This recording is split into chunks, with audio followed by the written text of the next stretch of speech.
No one marries a black fat girl, sir. But I can have your baby, the trembling woman whispers to the towering rancher standing in her doorway, rain-soaked and desperate in the flickering candlelight. The whole town knows her fate, to die alone and forgotten, mocked daily as that fat black girl in the cabin who tends her herbs while decent folk cross the street to avoid her shadow. But tonight, the mountain man has shattered every social boundary by pounding on her door, begging for help his dying sister and unborn child. What he doesn't know is that saving his family will force an impossible choice: give this outcast woman guardianship of a white baby, or watch the child disappear into an orphanage forever. Will his desperation overcome a lifetime of prejudice, or will fear destroy the only chance at love either of them will ever know? Before we continue, comment where you are tuning in from. Perhaps we will publish a story there. The herbs scattered across Maggie Jameson's table as thunder shook her small cabin. She swept the dried leaves into neat piles, trying to ignore the voices that still echoed in her head from the market that morning. Look at that fat girl pretending someone might want her remedies. 26 years old and still alone. What did she expect? My mama says black folks like her should know their place. Maggie had kept her eyes down, sold her herbs, and walked home in silence. The same routine she had followed for years in Redemption Creek, Texas. Rain hammered against her windows now. She moved to stoke the fire, her movements careful and practiced. This cabin had been her world since her grandmother passed. Safe, quiet, predictable.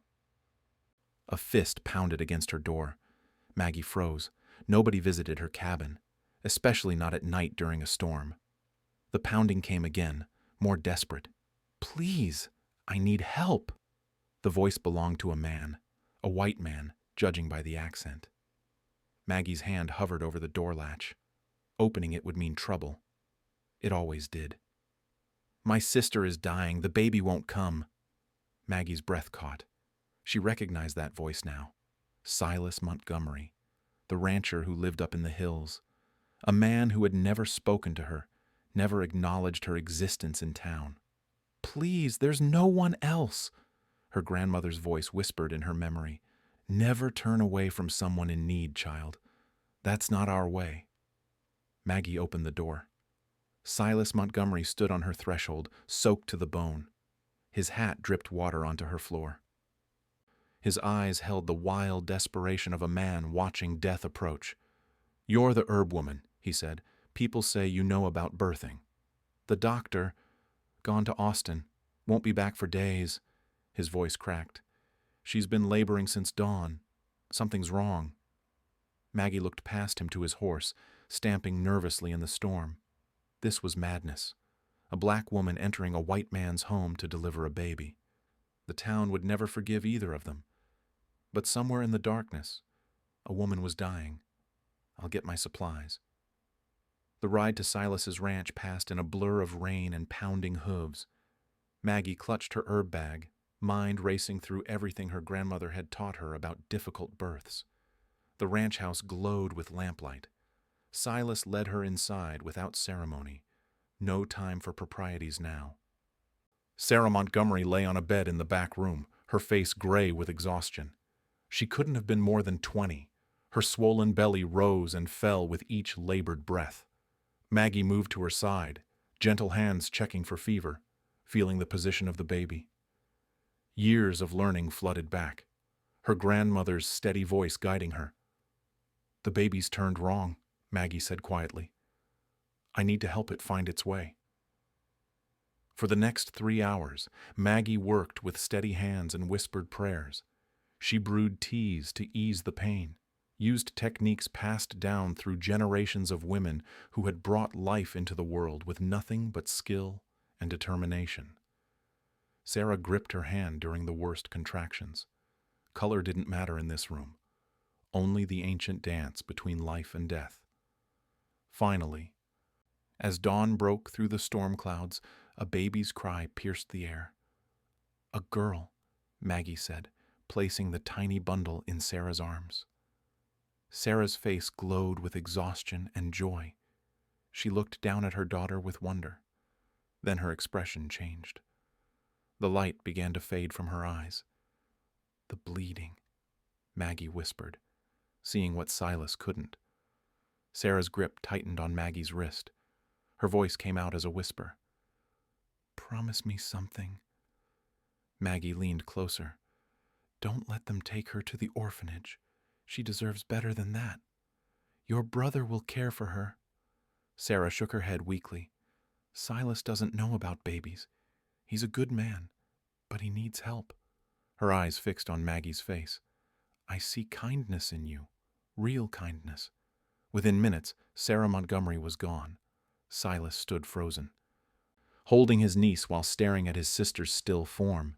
The baby fussed, hungry and confused by this new world. "She has no one now," he said finally. "Sarah never told me who the father was, just that he left when he found out about the baby." Maggie began gathering her supplies, giving him space to grieve. This wasn't her place anymore. The baby would go to relatives somewhere, or to the church. That was how these things worked. "Wait." She turned back. Silas looked at her with something she had never seen in a white man's eyes when he looked at her. Respect. "You saved her life. Sarah's baby. Without you, they both would have died." Maggie nodded. It was true, though she doubted anyone in town would see it that way. Silas shifted the baby in his arms. The little girl had stopped crying, as if sensing the importance of this moment. "I can't raise a baby alone. I don't know the first thing about it. You'll learn, or find someone to help. I want you to help." The words hung in the air between them. Maggie felt the world shift beneath her feet. "Mr. Montgomery, I don't think you understand what you're asking. I understand perfectly." His voice grew stronger. "You brought life into this world tonight. You showed more courage than anyone I know. This baby needs a mother." Maggie's heart pounded. "No one marries a black fat girl, sir, but I can have your baby?" Silas looked down at the child in his arms, then back at Maggie. His next words would change everything.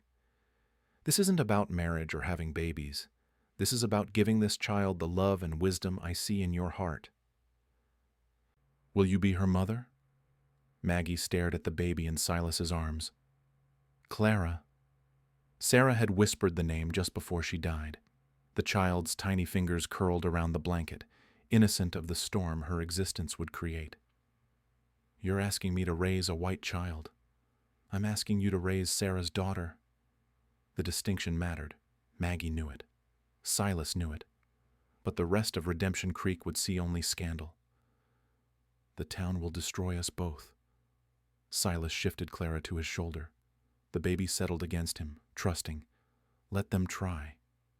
3 days later, Maggie moved to the Montgomery ranch with a single bag of belongings and a heart full of terror. The ranch hands gathered near the bunkhouse, watching her arrival with barely concealed hostility. "Boss has lost his mind," one muttered. "Bringing that woman here with a white baby. Ain't natural." Maggie kept her eyes forward, following Silas into the main house. Clara slept in a makeshift crib by the kitchen window. The house felt cold despite the warm weather. No woman's touch anywhere. "The men will come around," Silas said, though doubt flickered in his voice. Maggie wasn't so sure. Word spread through town like wildfire. Abigail Carter led the charge of outraged gossip, her shrill voice carrying across the general store. "That Montgomery boy has lost his Christian mind, giving a white child to her kind. Someone should talk sense into him. Poor Sarah must be rolling in her grave." The whispers followed Maggie whenever she ventured into town for supplies. Mothers pulled their children closer. Men spat in the dirt. The preacher's wife crossed herself when Maggie passed. But Clara thrived. The baby gained weight under Maggie's careful attention. She mixed special formulas from goat's milk and herbs, the way her grandmother had taught her. Clara's cries softened into contented coos when Maggie held her. Silas watched these transformations with growing wonder. Maggie had turned the cold ranch house into something that felt like home. Fresh bread appeared daily. Wildflowers graced the kitchen table.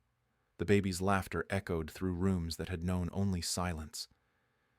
2 weeks into their new arrangement, Clara fell ill. The fever came suddenly, burning through the baby's tiny body. Her breathing turned shallow. Her skin flushed red, then pale. "Get the doctor," Maggie said, bathing Clara with cool water. Silas rode hard into town. He returned an hour later, alone. "He won't come. Says he won't treat a child being raised by a colored woman." Rage flashed through Maggie's chest, quickly replaced by determination. She had seen this fever before. Her grandmother had taught her the cure, passed down through generations of women who had no choice but to heal their own. "Bring me willow bark, the thin pieces from young branches." While Silas gathered the bark, Maggie prepared other remedies: elderflower tea to break the fever, honey mixed with specific herbs to ease breathing, techniques her Cherokee great-grandmother had shared with her African grandmother during the dark years of slavery. Two peoples, two healing traditions, merged into one powerful medicine. She worked through the night, applying cool compresses, dripping medicine between Clara's lips, singing soft lullabies her own mother had hummed. Silas stayed beside her, watching his niece fight for life. "Where did you learn all this?" "My grandmother was a healer, her grandmother before her. Knowledge passes down when doctors won't treat your people." Dawn broke gray and uncertain. Clara's fever had broken during the night, but she remained weak. Maggie continued her treatments, adjusting doses, monitoring breathing. By evening, Clara smiled for the first time in days. "You saved her," Silas said. "Again." Word of Clara's recovery reached town, but not the way Maggie expected. Mrs. Patterson, whose own grandchild had suffered similar fevers, appeared at the ranch door. "Heard tell you might know something about breaking fevers in babies."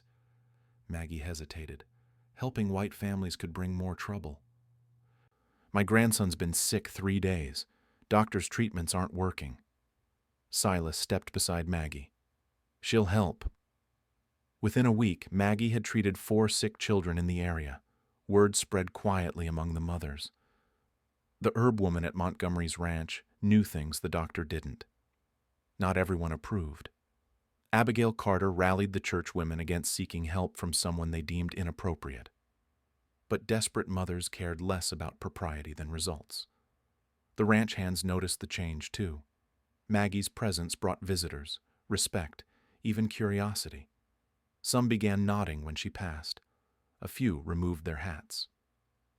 "Morning, Miss Maggie. Thank you for helping Mrs. Johnson's boy. Could you look at this cut on my hand?" Slowly, carefully, Maggie built bridges she had never thought possible. Her knowledge became valuable. Her kindness became noticed. Her presence became accepted.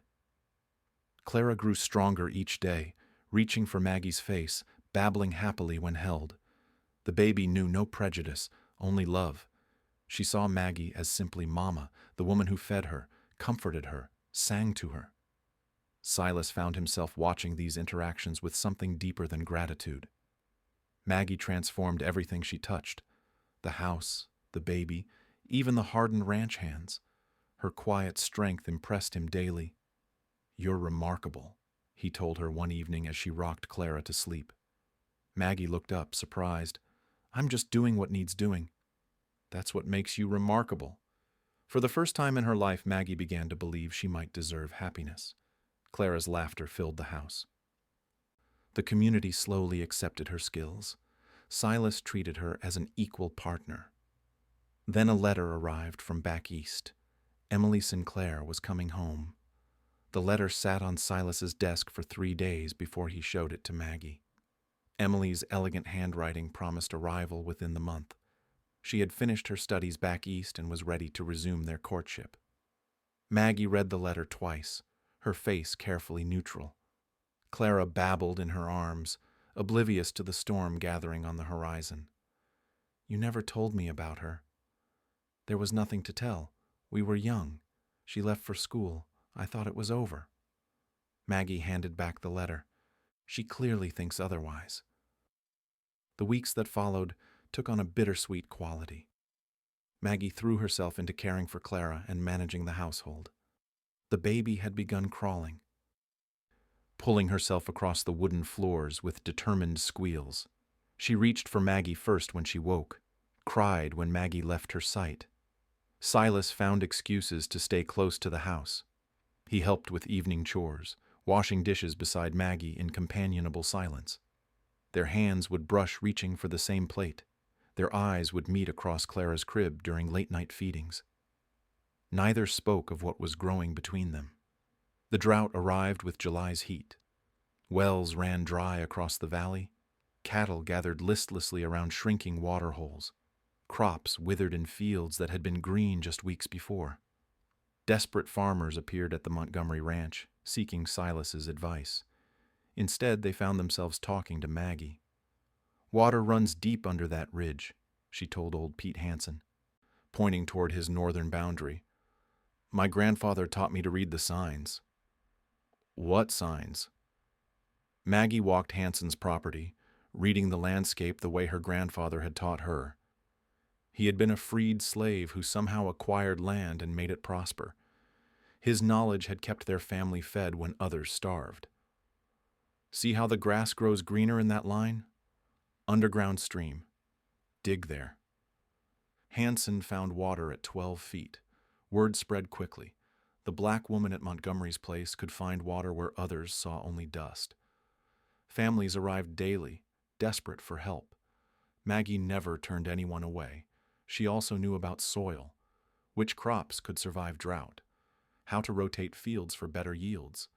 Knowledge passed down from a grandfather who had understood land in ways that formal education couldn't teach.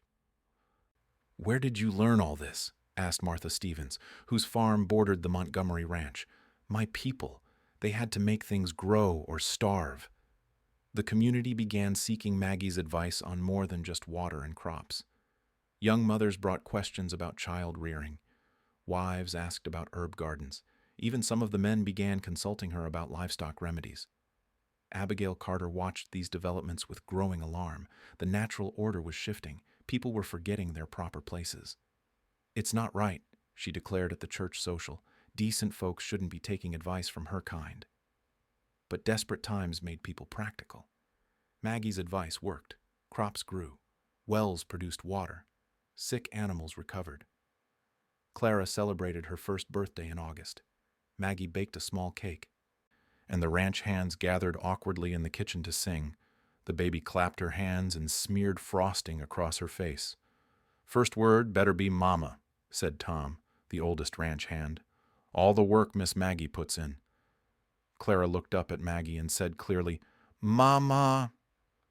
The room erupted in cheers. Maggie felt tears sting her eyes. For this moment, this felt like family. That evening, Silas found her on the porch, watching stars appear in the clear sky.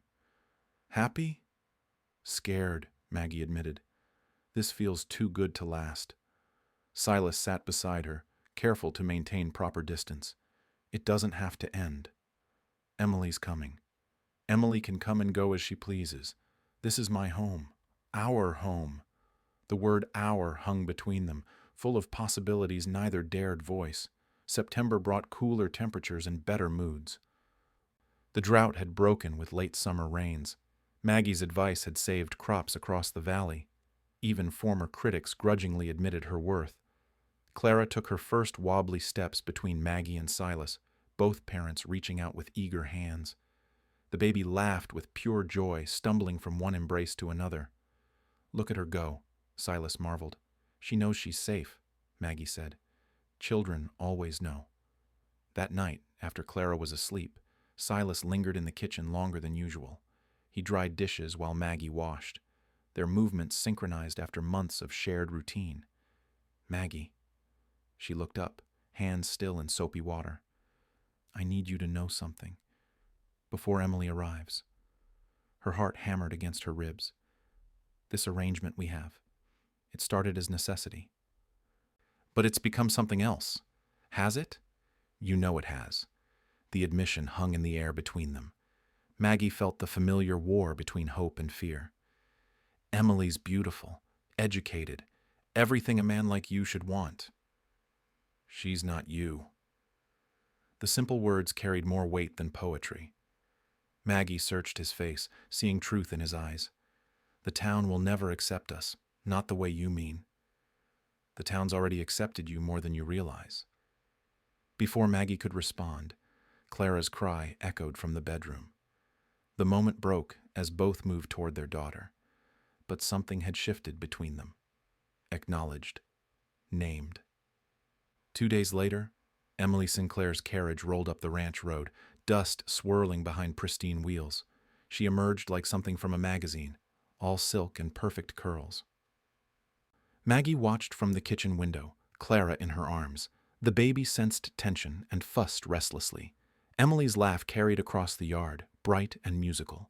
She embraced Silas with casual familiarity, as if claiming territory.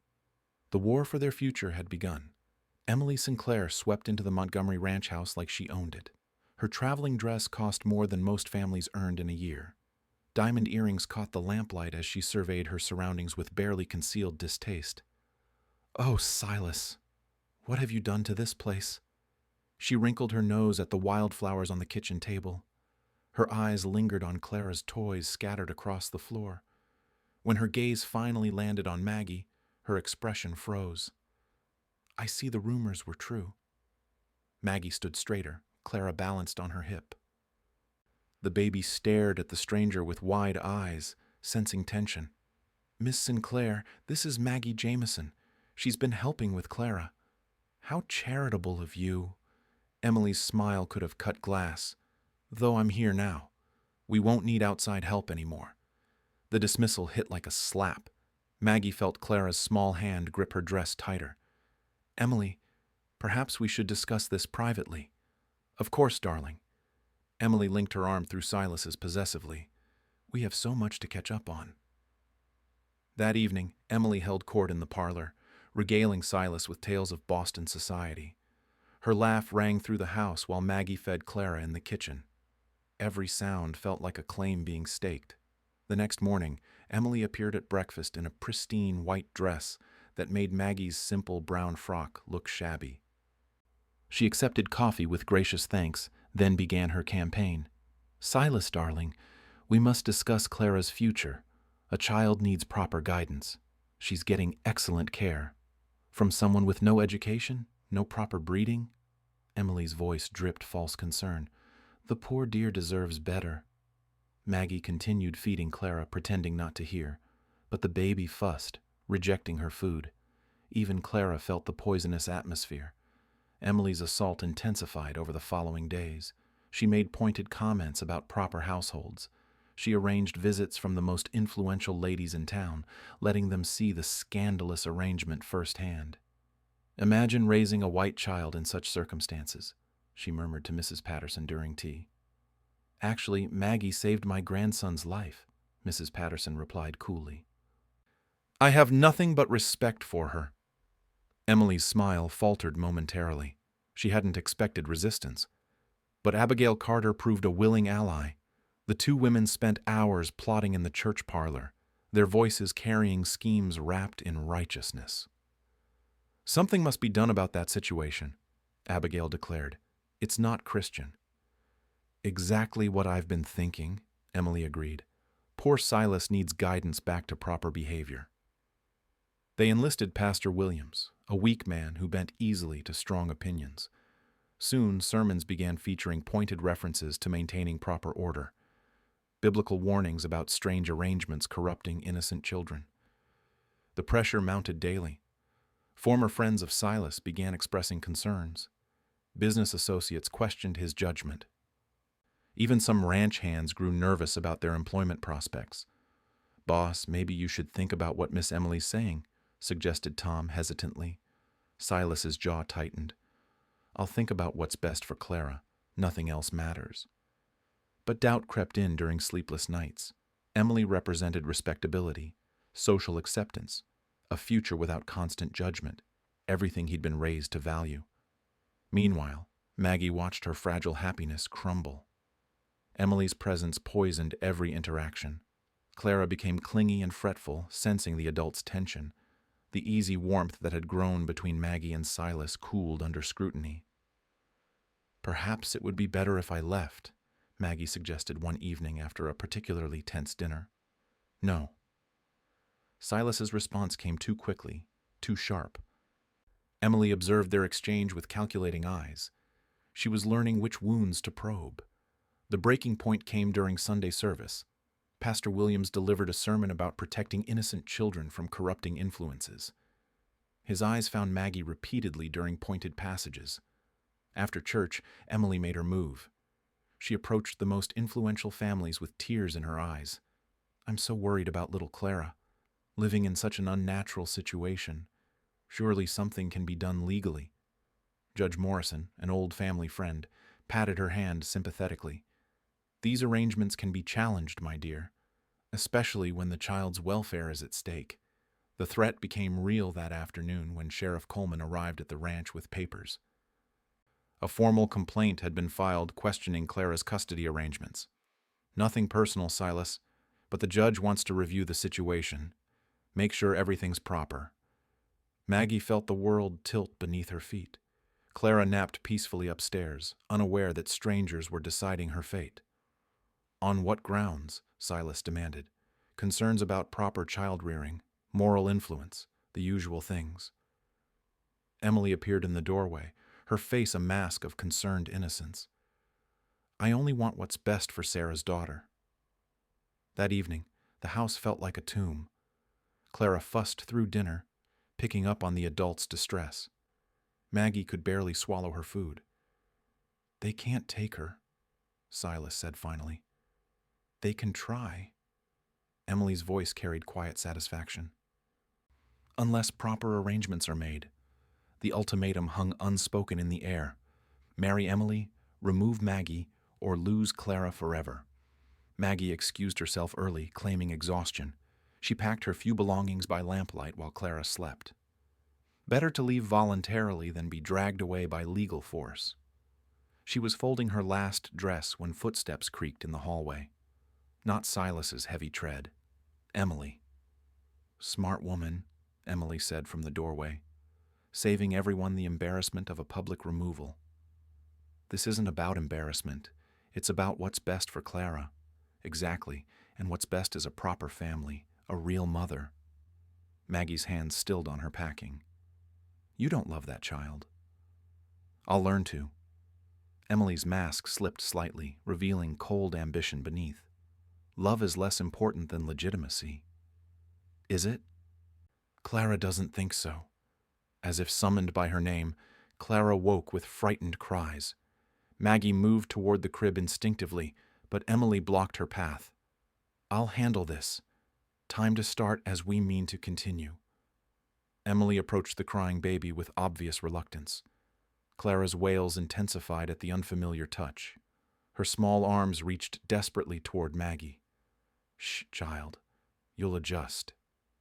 But Clara wouldn't be comforted. Her cries echoed through the house, a sound of pure heartbreak. Maggie pressed her hands to her mouth, tears streaming down her face. This was agony beyond anything she'd ever experienced. Tomorrow she would leave. Tonight, she would memorize every moment with the daughter who would never truly be hers. Maggie carried her bag to the kitchen before dawn. Clara slept fitfully upstairs, exhausted from hours of crying. Emily had finally given up trying to comfort her, leaving the baby to sob herself to sleep. The sound had torn through Maggie's heart like a physical wound. Silas sat at the kitchen table, still wearing yesterday's clothes. Dark circles shadowed his eyes. He looked up as she entered. You're leaving. It's what's best for Clara. Is it? Maggie set down her bag. Emily will give her respectability, a proper name, everything I can't. Everything except love. The word hung between them like a prayer. Maggie's resolve wavered, but the memory of legal papers strengthened it again. Love isn't always enough.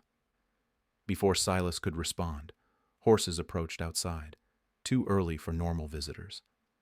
Maggie peered through the window and saw Sheriff Coleman dismounting with grim determination. Emily appeared at the top of the stairs, already dressed despite the early hour. Her timing was perfect, calculated. Sheriff Coleman, how good of you to come so promptly. The sheriff removed his hat awkwardly. Miss Sinclair, Mr. Montgomery, I'm here about the custody matter. Of course. I believe you'll find everything in order now.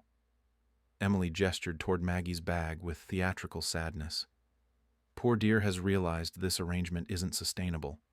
The sheriff nodded approvingly, probably for the best. Judge Morrison will be pleased. Maggie felt invisible again, her presence reduced to a problem being solved. But before she could speak, another voice cut through the morning air. Sheriff Coleman, how unexpected. Mrs. Henderson stood in the doorway, her silver hair perfectly arranged despite the early hour. At 82, she commanded respect from every soul in Redemption Creek. Her late husband had been the town's founder. Mrs. Henderson, didn't expect to see you here. Oh, I go where I'm needed. Her sharp eyes took in the scene. Maggie's bag, Emily's satisfied expression, Silas's defeat. And I'm definitely needed here. Emily's composure cracked slightly. Mrs. Henderson, how lovely. Though this is rather a private family matter. Is it? Funny thing about family matters, they have a way of involving the whole community. Mrs. Henderson moved into the room with surprising grace. She had been beautiful once, and authority still radiated from her small frame, especially when they concerned Sarah Montgomery's daughter. You knew Sarah? Silas asked. Knew her? Child, I delivered her myself 20 years ago. But, Henderson's voice carried the weight of absolute truth. Just like I delivered her cousin Emily here. The room went silent. Emily's face drained of color. Cousin? Sheriff Coleman looked confused. Oh yes, Emily's dear departed aunt was Sarah's mother. Same family line, though Emily seems to have forgotten that connection when Sarah needed help. Emily stepped back as if slapped. I don't know what you're implying. I'm not implying anything, dear. I'm stating facts. Mrs. Henderson's voice grew steel hard. Sarah wrote to you when she was carrying, begged for help, for a place to stay. That's not true. Child, I have the letters. Sarah gave them to me before she died, along with some other interesting documents. Mrs. Henderson reached into her reticule and withdrew a packet of papers. Emily's elegant handwriting was visible on several envelopes. Should I read your responses aloud? Particularly the one where you call her situation embarrassing to the family name? Emily's mask finally cracked completely. You don't understand. I had my reputation to consider. My future. Your future, Mrs. Henderson repeated. Yes, let's discuss that. She pulled out another document, an official-looking paper with legal seals. This is Sarah's will, filed with Judge Morrison 3 days before Clara's birth. Very thorough for such a young woman. Silas leaned forward. Sarah left a will? Oh, yes. She was quite specific about Clara's future, and about the land. What land? Mrs. Henderson smiled grimly. The 1,000 acres her grandmother left her, prime grazing land with water rights, worth a considerable fortune. Emily went white. That's impossible. You mean you didn't know? How curious, especially since you're here claiming such concern for Clara's welfare. The sheriff looked between the women with growing understanding.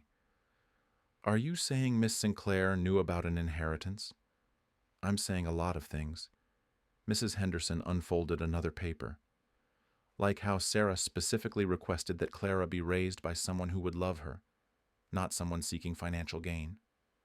Emily's carefully constructed facade crumbled. Those documents could be forgeries, filed with the county clerk, witnessed by Pastor Williams himself. Mrs. Henderson's smile was sharp as winter. Would you like to call him a liar? The truth hung in the air like smoke from a gunshot. Emily had abandoned her pregnant cousin, then returned only when inheritance was involved. Her righteous concern was simple greed. Sheriff Coleman's expression hardened. Miss Sinclair, did you know about this inheritance when you filed your complaint? Emily opened her mouth, then closed it. Any answer would damn her. I think, Mrs. Henderson continued. We should discuss what Sarah actually wanted for her daughter. She pulled out one final letter, Sarah's handwriting shaky but determined. She was quite clear. Clara should be raised by the woman who saved her life, the woman who showed kindness when family showed indifference. Maggie felt tears start. She meant for me to raise Clara. She meant for Clara to be loved. You've done that, child. Everyone in this county can see it. Emily made one desperate attempt to salvage her plan. The law won't recognize such an arrangement, a white child with a colored woman. The law recognizes what Judge Morrison decides, and Judge Morrison was quite fond of Sarah. Mrs. Henderson's voice carried quiet authority, especially after I explain how her only living relative abandoned her in her time of need. The sheriff cleared his throat. I think I'll be recommending the judge dismiss that custody complaint. Emily's last hope died. Without legal backing, her claims meant nothing. Worse, her true motives were now exposed to the community that prized honor above almost everything else. This isn't over, she hissed. Oh, yes, it is, dear. Mrs. Henderson's voice was gentle but final. Your carriage is waiting outside. I took the liberty of having your bags loaded. Emily swept from the room in defeated fury. The sound of wheels on gravel marked the end of her schemes. Maggie stood frozen, hardly daring to believe. Silas moved to her side, his hand finding hers. Clara's cry echoed from upstairs, no longer frightened, but simply hungry. Normal. Alive. Well, Mrs. Henderson said briskly, I believe that baby needs her mother. Maggie climbed the stairs with trembling legs. Clara's cries guided her to the nursery where the baby stood gripping the crib rails. Tears streaked the small face, but Clara's expression changed the moment she saw Maggie. Mama. The word came out clear and desperate. Clara reached with both arms, her whole body straining toward the woman who had never left her heart. Maggie gathered her daughter close, feeling Clara's rapid heartbeat against her chest. The baby's grip was fierce, as if she understood how close they had come to permanent separation. I'm here, sweet girl, Mama's here. Below, Sheriff Coleman was taking his leave. Mrs. Henderson remained, settling into the kitchen like she belonged there. Silas moved around her with obvious respect, brewing coffee and setting out the good china. That woman saved your bacon, you know, Mrs. Henderson told him. Emily? Maggie. Sarah's daughter would have grown up loveless and bitter under Emily's care. Money can't raise a child properly.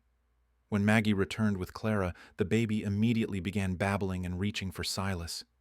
The easy familiarity between the three of them was obvious to anyone with eyes. Mrs. Henderson watched their interactions with satisfaction. This is how families should look, bound by love, not law. Over the following weeks, the community's attitude shifted dramatically. Emily's exposed greed had shocked even those who initially supported her claims. The story spread quickly through Redemption Creek and beyond. Can you believe she abandoned poor Sarah just to protect her reputation? Then came sniffing around the moment she heard about inheritance money? Thank goodness for Mrs. Henderson setting things straight. Maggie found herself receiving visitors again, but this time they came with respect rather than desperation. Mothers brought their children for minor ailments. Wives sought advice about herb gardens. Even the men began acknowledging her contributions to the community's prosperity. Pastor Williams delivered a sermon about recognizing goodness regardless of its form. His eyes found Maggie during the service, and he nodded with something approaching approval. The Lord works through willing hearts, he declared. Sometimes his instruments surprise us. 3 months after Emily's departure, Silas made his intentions clear. He found Maggie in the kitchen after Clara's bedtime, washing the evening dishes in comfortable silence. Maggie. She looked up, hands still in soapy water. I've been thinking about our arrangement. Her heart stopped. After everything, was he changing his mind? It's not enough anymore. She set down the plate carefully, afraid her trembling hands would drop it. I don't want you here as Clara's caretaker. I want you here as my wife.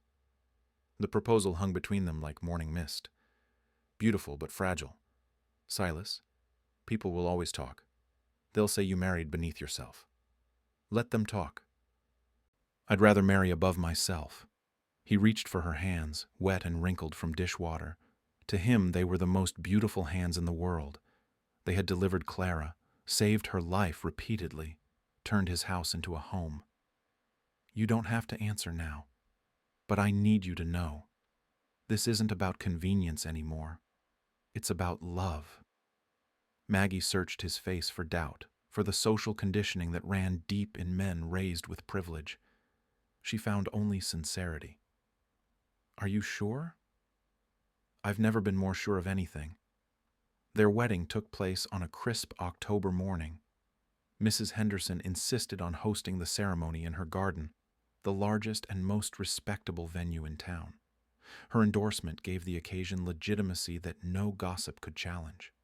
Clara toddled between her parents during the short service, her white dress matching Maggie's simple gown. When Pastor Williams asked who gave the bride away, Mrs. Henderson spoke up firmly. This community does, gladly. The reception was small but genuine. Ranch hands mingled with townspeople who had come to respect Maggie's contributions.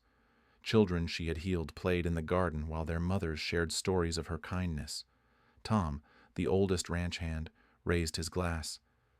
To the boss lady, finest cook, healer, and mama this county ever saw.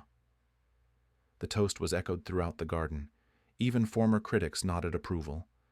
Maggie had earned her place through service, love, and undeniable competence. 6 months later, Maggie opened her official midwifery practice in a small building adjacent to the ranch. Women traveled from neighboring counties seeking her expertise. Her reputation for successful, difficult births spread throughout the territory. The inheritance land became a second ranch, managed jointly by Maggie and Silas. They hired families who had struggled to find work elsewhere, creating opportunities without regard for color or background. Clara celebrated her second birthday surrounded by an extended family of choice. Ranch hands competed to spoil her. Mrs. Henderson taught her proper manners. Maggie filled her world with love and learning. She's going to be a force of nature, Silas observed, watching Clara boss around the grown men who adored her. Good. The world needs more women who know their worth.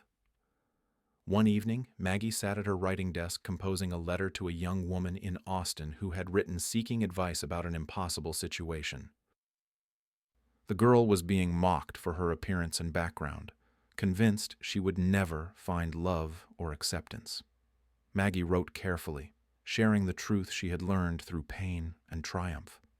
Love comes not to the perfect, but to those who serve with open hearts.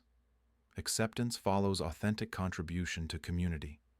Worth is determined by character, not appearance or circumstances of birth. She signed the letter and sealed it with wax, knowing her words might plant seeds of hope in desperate soil. Through the window she could see Silas teaching Clara to ride her first pony. The baby shrieked with joy, completely secure in her father's hands. Their laughter carried across the yard like music. 2 years ago, Maggie had been the lonely woman in the cabin, dismissed and forgotten by a world that judged books by their covers. Tonight she was wife, mother, healer, and respected member of a community that had learned to see her true value. Clara's voice called from the yard, "Mama, come see." Maggie smiled, set aside her writing, and went to join her family. Some stories she had learned have the most beautiful endings.